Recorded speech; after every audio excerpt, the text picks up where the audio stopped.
जब मैं के इलेक्ट्रिक की बात कर रहा होता था उस वक्त हम ये बता रहे थे कि आईपीपीस किस तरह से हमारा खून निचोड़ रही है, कोई नहीं सुन रहा था हमारी बात। आज बच्चा बच्चा कह रहा है कि ये कैपेसिटी चार्जेस हजारों अरब रुपए हम नहीं दे सकते।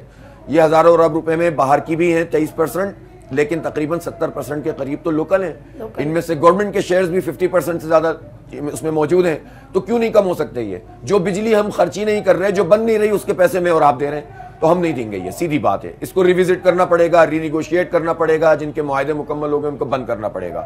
बिजली के बिल की जो ओरिजिनल कीमत है सारे आप लगा लें, हाइडल और थर्मल और विंड और जो है अपना सोलर, ये सारे के सारे आप मिला लें तो एवरेज कॉस्ट जो है 20 रुपए से भी कम होती है।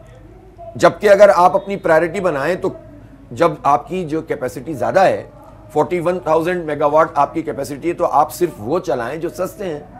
न्यूक्लियर सस्ता है, जो उसकी रिकरेंट कास्ट है। इसी तरह से हाइडल सस्ता है, इस तरह विंड सस्ता है, सोलर सस्ता है। सस्ते वाले चला लें, जरूरत पूरी हो जाएगी ज्यादातर, तो फिर आपकी एवरेज कॉस्ट भी कम हो जाएगी। ये कोई 10-12 रुपए पे आ जाएगी। तो आप मुझे ये बताएं कि 10-12 रुपए चले, में 16-17 रुपए भी लगा लें, उस कॉस्ट के बाद ये कैपेसिटी पेमेंट लगा दें, जो कि हम खर्ची नहीं कर रहे वो पैसे दें, फिर उस पर टैक्सेस लगा दें और बिल जाना 65 रुपए, 70 रुपए, 77 रुपए बनता चला जाए और ये पैसे पाकिस्तान की कौम अदा करे। आप सर, ये जुल्म नहीं है? ये हम नहीं करेंगे।